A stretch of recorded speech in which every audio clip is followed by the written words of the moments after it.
expresión de la tradición oral.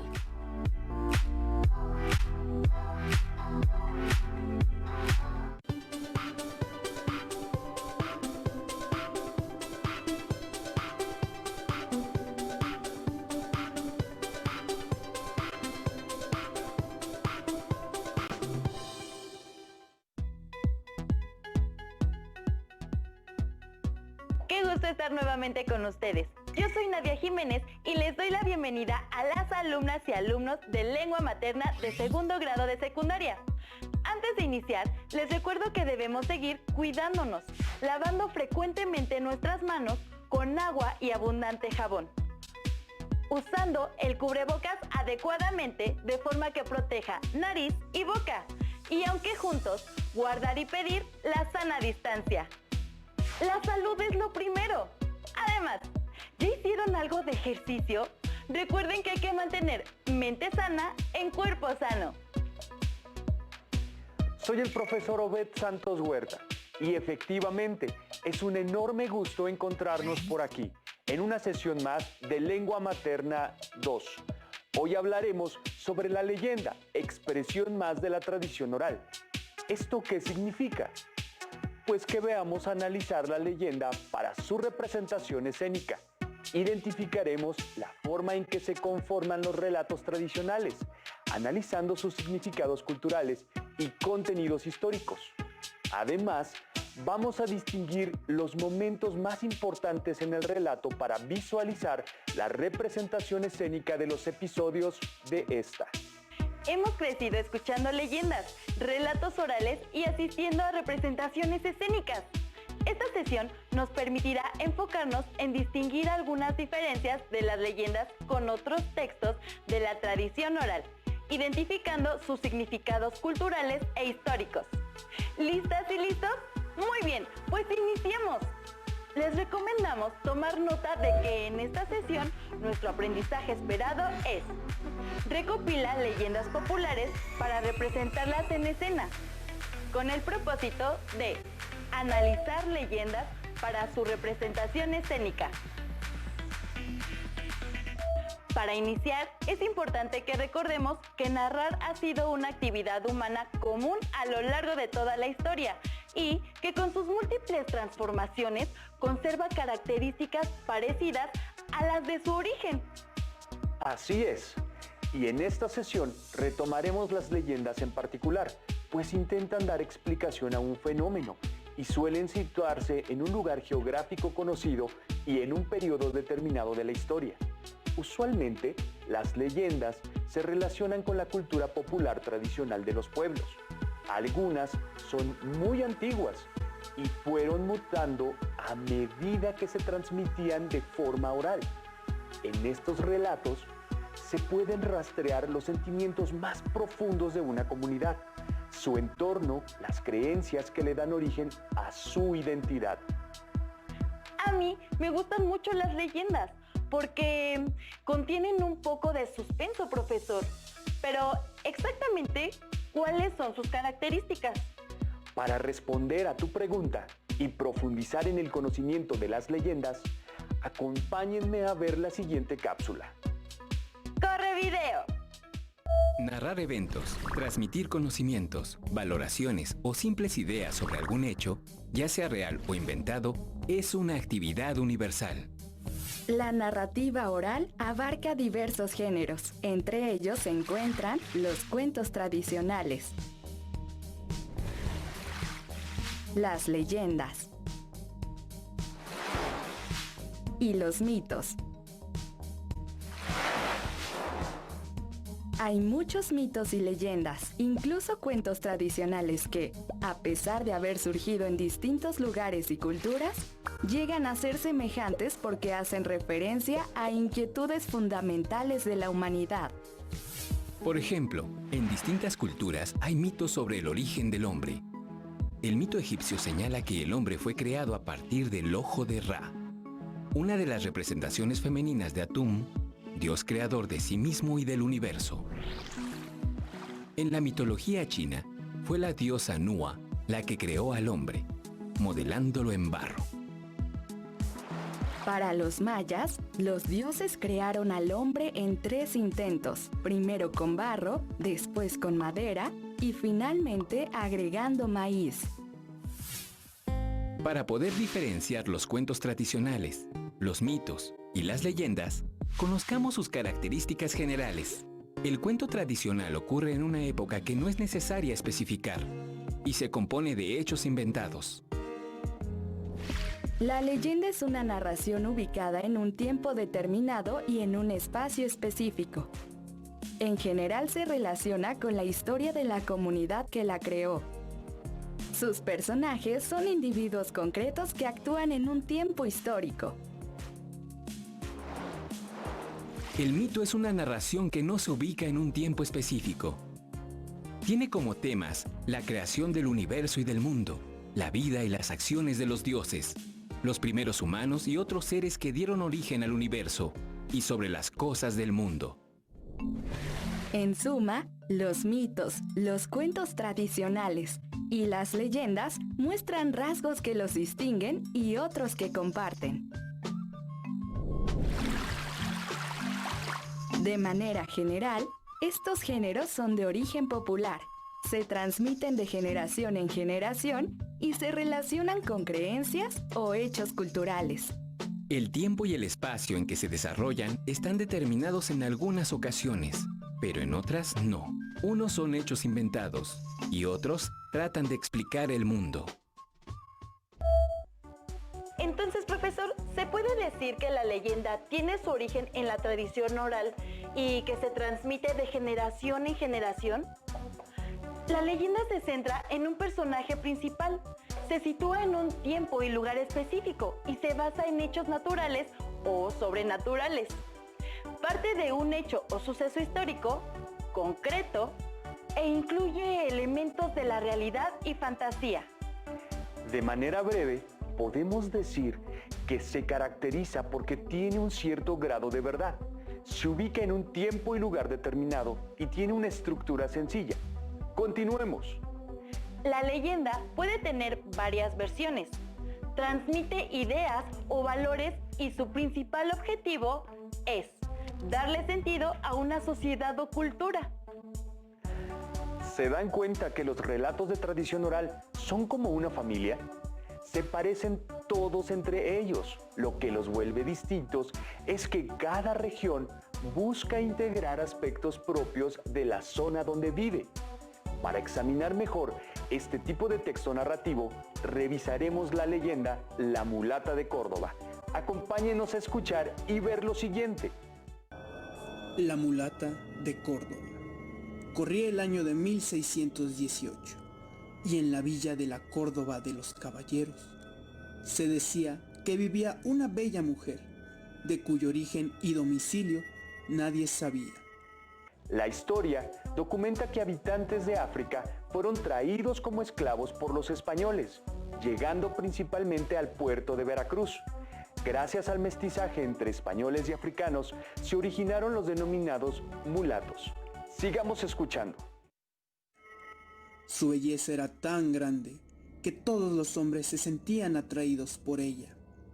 Por sus venas corría sangre negra y española. Era la mulata de Córdoba. Cuenta la leyenda que a finales del siglo XVII, una bella mujer habitaba uno de los montes más altos de la bella ciudad de Córdoba, Veracruz. La mujer, por medio de algunas hierbas y ciertos rituales, atendía a algunos habitantes del pueblo, pues siempre lograba curarlos de alguna enfermedad o de algún mal de amores. Dicen que era muy entendida en las artes de la medicina, que conjuraba tormentas y predecía eclipses y temblores. Las pestes y enfermedades mortales, ella las curaba solo con hierbas.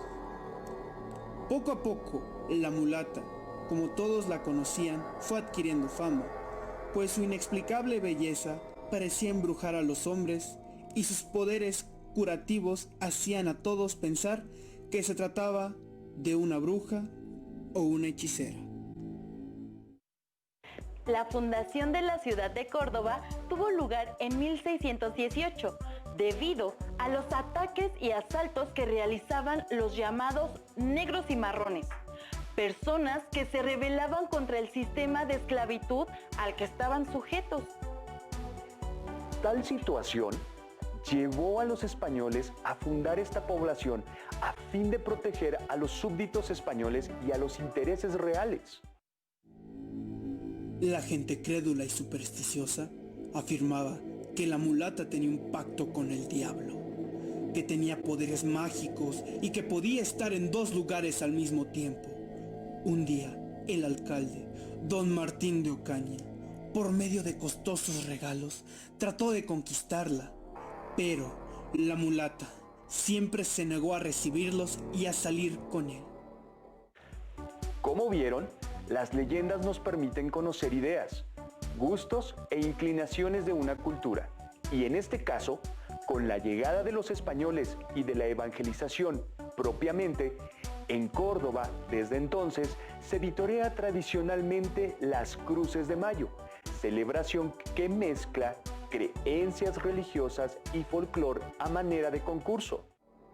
La molestia de Ocaña fue tan grande que acusó a la bruja de hacerle beber un brebaje para que perdiera la razón, motivo que las autoridades tomaron como acusación, de forma que la bella mujer fue llevada a la fuerza ante la Santa Inquisición, quien no tardó en apresarla y enviarla al presidio de San Juan de Ulúa.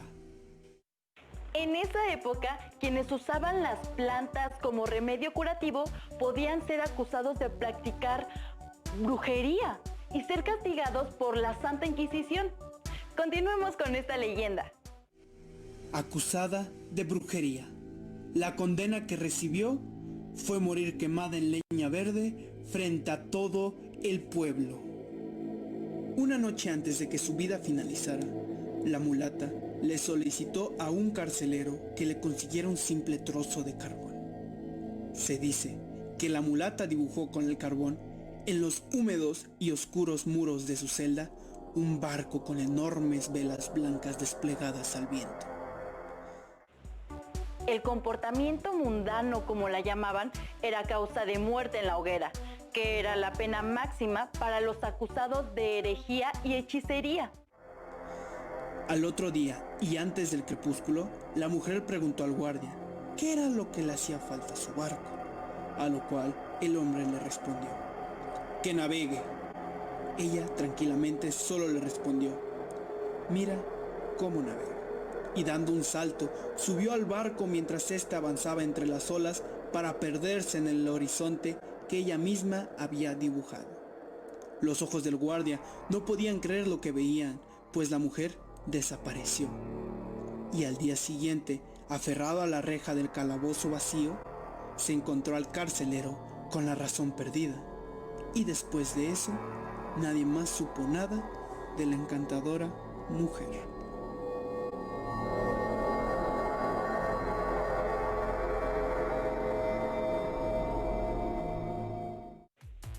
Basados en nuestro relato, es momento de identificar las características que lo definen como tradicional, distinguiendo factores regionales o locales de acuerdo con la época en la que se cuenta el relato. Pueden guiarse utilizando un cuadro como el siguiente. En la fila de leyenda deben colocar el título de la historia seleccionada, La mulata de Córdoba. En personajes anotaremos las figuras principales o secundarias o fugaces que aparecen en el relato. Por ejemplo, la mulata, el pretendiente o el carcelero. Espacio es el lugar en el que se desarrolla la trama. Por ejemplo, la cárcel, la villa de Córdoba de los Caballeros, la ciudad de Córdoba, un parque, entre otros. Y en tiempo podemos anotar la época en la que se cuentan los hechos, como puede ser el año de 1618. Estos datos son la identificación del texto narrativo y es el primer paso para conocer a profundidad la historia. Sigamos. En el apartado de características de la leyenda ubicarán 3 columnas. En la primera identificarán el acontecimiento real, es decir, lo que se puede comprobar con datos históricos. En la segunda, el lugar y época de los acontecimientos. Y en la tercera columna, el hecho mágico o sobrenatural que narra la historia. Por ejemplo, hecho real. Españoles y negros y marrones se mezclan y surgen los mulatos. Lugar y época, Córdoba de los caballeros, Veracruz en el siglo XVII, tiempo gobernado por la Santa Inquisición. Hecho sobrenatural, joven que no envejecía, desaparece estando presa a través de una pintura de su propia creación. Como observaron, la leyenda, aunque tenga variaciones narrativas propias del contexto, no pierde su esencia, es decir, sabremos identificarla por los hechos reales que presenta. Profesor, con el hecho de escuchar la palabra leyenda, comenzamos a pensar en algo llamativo y hasta mágico, algo que tendrá tintes sobrenaturales. Así es. Todo eso y más engloba una leyenda. Sin embargo, es tiempo de identificar los significados culturales e históricos que nos aportan. Analicemos el concepto a continuación. Conjunto de conocimientos, saberes, creencias, costumbres, tradiciones, mitos, leyendas, normas y valores que configuran la identidad de un grupo social y que regulan el comportamiento de los individuos que lo conforman. La palabra cultura proviene del latín que significa cultivar, labrar o cuidar, y hace referencia a cultivar las prácticas que posee un grupo humano. ¡Qué bonita imagen, profesor! Que la palabra cultura venga de la palabra cultivar. La cultura es el resultado de la acumulación de experiencias y de la adaptación a diferentes circunstancias que ha tenido una población en un largo periodo. Es la cultura la que garantiza la supervivencia de un grupo social, y el tiempo y el lugar son referentes que nos permiten conocer cuándo, cómo y dónde surgen las leyendas. Para adentrarnos en el tema de los acontecimientos históricos, les proponemos el siguiente reto. Observen con atención las siguientes imágenes. ¿Qué piensan de lo que ven en ellas? ¿Pueden relacionarlas con alguna leyenda? ¿Se dan cuenta de la atmósfera generada? ¿Qué sensación les provoca? La imagen en la que se nos presenta una figura sobre un lago, a mí me recuerda a la leyenda de La Llorona. Y en la segunda, con todas esas sombras y el jinete vestido de charro, creo que se trata de la leyenda del charro negro. Es un relato muy conocido en México. Bien, ahora la pregunta es, ¿conocemos algunos datos históricos relacionados con ellas? Seguramente sí, porque dependen del lugar en donde se cuentan. Sin embargo, necesitan analizar detenidamente la narración para acudir a los registros históricos de esa época en particular y comprobar la información. Un acontecimiento histórico en la leyenda de la mulata de Córdoba podría ser que los españoles fundaron Córdoba en Veracruz para proteger a los súbditos españoles y a los intereses reales de las rebeliones de los negros y marrones. ¿Es así? Correcto. Podemos decir que es importante localizar en las leyendas datos o acontecimientos trascendentes que influyeron en ellas. Juntos, hemos descubierto cómo la historia está ligada a este tipo de relatos, y para comprobarlo, les sugerimos realizar un pequeño cuadro como el siguiente, donde localizaremos la cultura y lo histórico. En el rubro consecutivo de nuestro cuadro, colocarás los rasgos culturales e históricos que localices en el texto de tu leyenda. Por ejemplo, en el caso de la mulata de Córdoba, se pondría lo siguiente. En esa época, se pensaba que una persona que curara con hierbas era hechicera y siniestra. Existía desigualdad social y opresión hacia las personas de origen o ascendencia africana en la región. Los datos históricos fueron documentados por historiadores que han analizado desde varios ángulos el periodo en el que la Inquisición tuvo mayor fuerza. Pero continuemos con una pregunta de la alumna Anelis. Me interesa saber cómo podemos diferenciar de manera clara los elementos de la leyenda de otro tipo de relatos pertenecientes a la tradición oral. En primer lugar, los relatos de tradición oral se parecen entre sí porque dependen del contexto geográfico y cultural de quien los cuenta. Pero la leyenda es un relato popular transmitido por tradición oral. Su elemento central es un rasgo de la realidad, una costumbre, el nombre de un lugar o una persona, por ejemplo, cuyo origen se pretende explicar. Como pueden ver, las leyendas son parte importante de nuestro bagaje cultural. Ahora es el turno del alumno Ángel. Profesor, ¿de qué manera se relaciona la cultura con las leyendas? La trascendencia de las leyendas dentro de la cultura ha sido muy relevante, debido a que en su contenido se reflejan las creencias e ideología de la sociedad, de dónde se originaron y muestran características de las costumbres y tradiciones locales. Además, las leyendas no se deben percibir como narraciones ajenas a nosotros, por creer que su origen es de una temporalidad lejana. Las leyendas, tanto nacionales como de otros países, nos dan la oportunidad de entender la concepción del mundo desde otra época o visión social. Continuemos con la pregunta de Keila.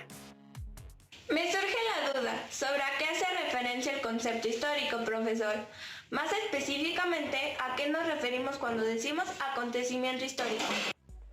El concepto histórico se refiere a que las leyendas están vinculadas en mayor o menor medida con hechos del pasado y al contexto en que fueron creadas, alguna fecha o lugar específico.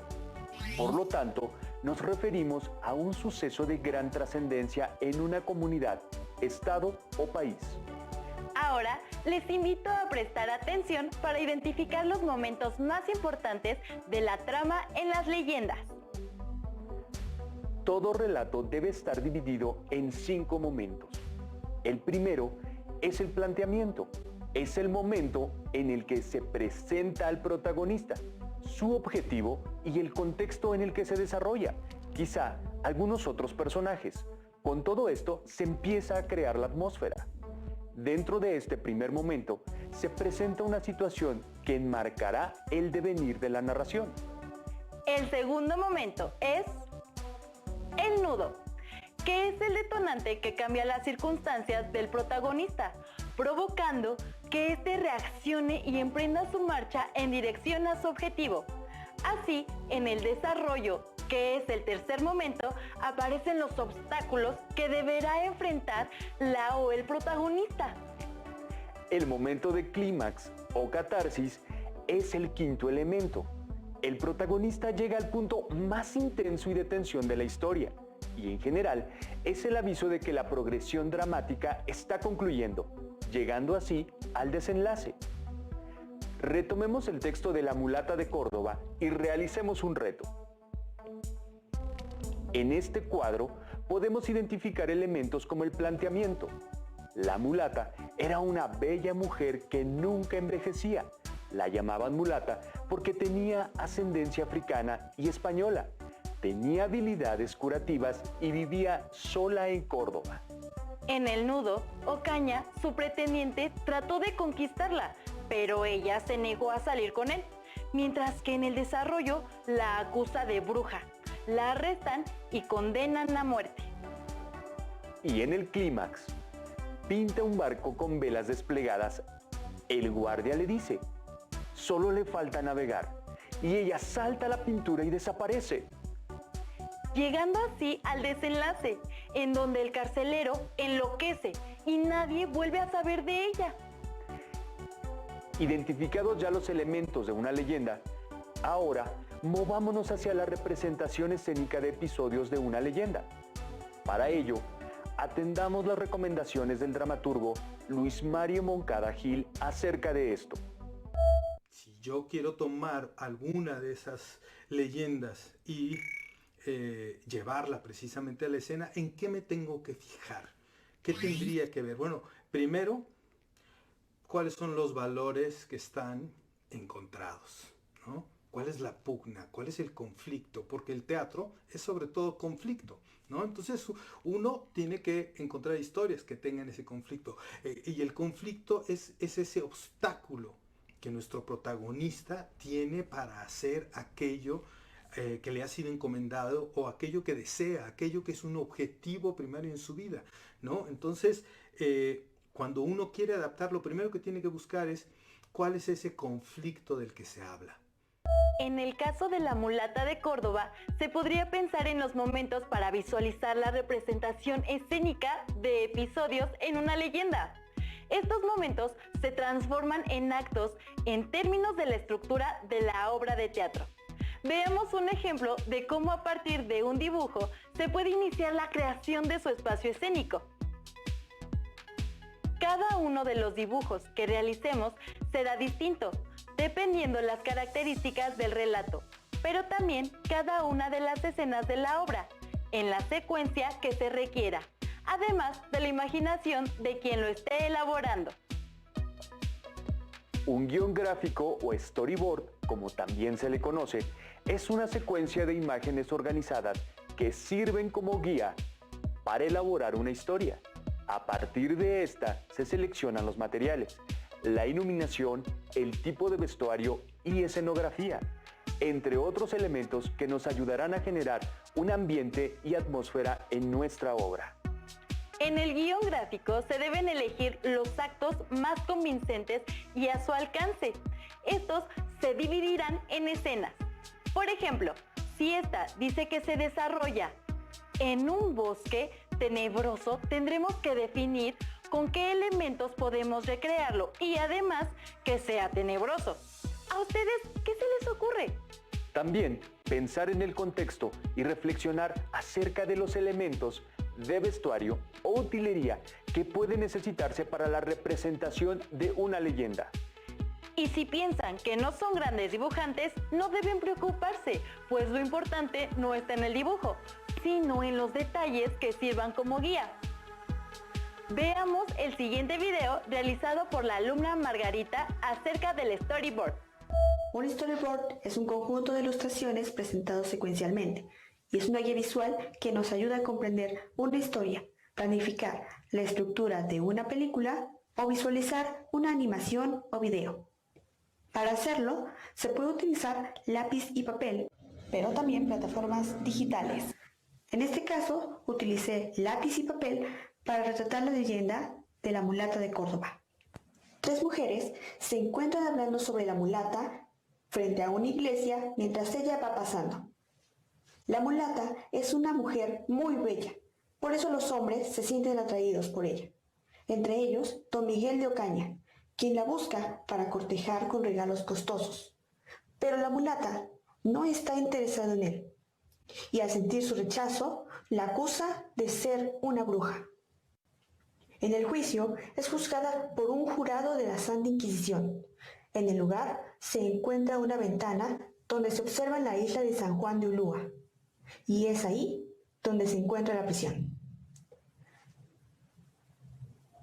Ya condenada, le pide al carcelero que le regale un trozo de carbón. Cuando lo obtiene, se pone a dibujar un majestuoso barco.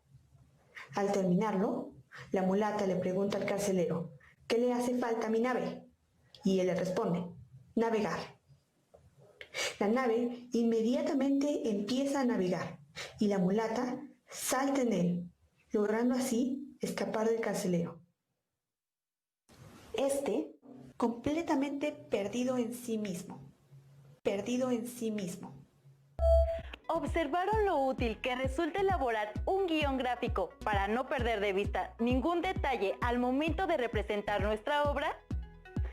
Esto nos permite corregir o mejorar los elementos que necesitaremos. El reto final consiste en realizar en su cuaderno el storyboard de la representación escénica de su leyenda para después presentarla. Estamos llegando al final de esta sesión. Recuerden que el aprendizaje esperado fue: recopila leyendas populares para representarlas en escena. Con el propósito de analizar leyendas para su representación escénica. No olviden que para mantener vivas las leyendas debemos transmitirlas, así que les invitamos a compartir lo que aprendieron. Para conocer más, pueden consultar su libro de Lengua Materna 2, en donde encontrarán información que enriquezca lo aprendido. También pueden realizar los retos sugeridos en él o consultar los apuntes. Lo importante es seguir aprendiendo juntos. Gracias por compartir con nosotros esta sesión de Lengua Materna 2, en la que hemos compartido sobre la leyenda, expresión de la tradición oral. Hemos aprendido algo nuevo juntos. ¡Hasta la próxima!